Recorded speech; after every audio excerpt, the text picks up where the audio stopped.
Every 4 minutes, a family in Spain and Italy is broken. This figure demonstrates a major problem with modern society, according to Kiko Arguello. He is the initiator of one of the Catholic Church's largest institutions, the neokatehumenska way. It has more than 1 million members throughout the world. Families are destroyed, and there is a new phenomenon where people live alone. They're lonely, and being alone makes it very difficult to communicate. Atheists are amazed to see a Christian family. It impresses them. We invite them to eat in a home with 7 children, and they love it and do not leave.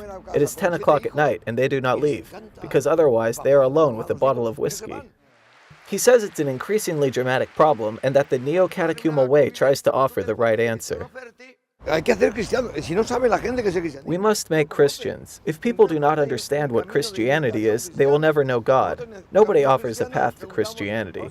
We ask the brothers, what sense is there in the suffering in your life? Illuminating the suffering is fundamental.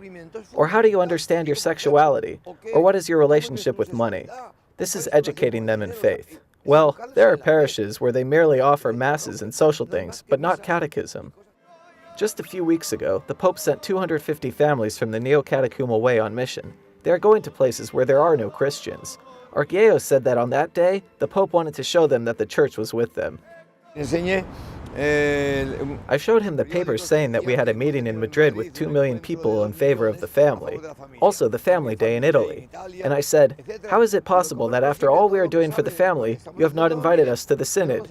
Everybody may think that you are against the way. And he told me, no. He wanted to show the whole Church that he is with us. 1 million people follow the neokatehumenska way, and they are divided into 21,000 communities in 124 countries. The Way is a program of catechesis initiated by Kiko Arguello and Carmen Hernandez in the slums of Madrid more than 50 years ago.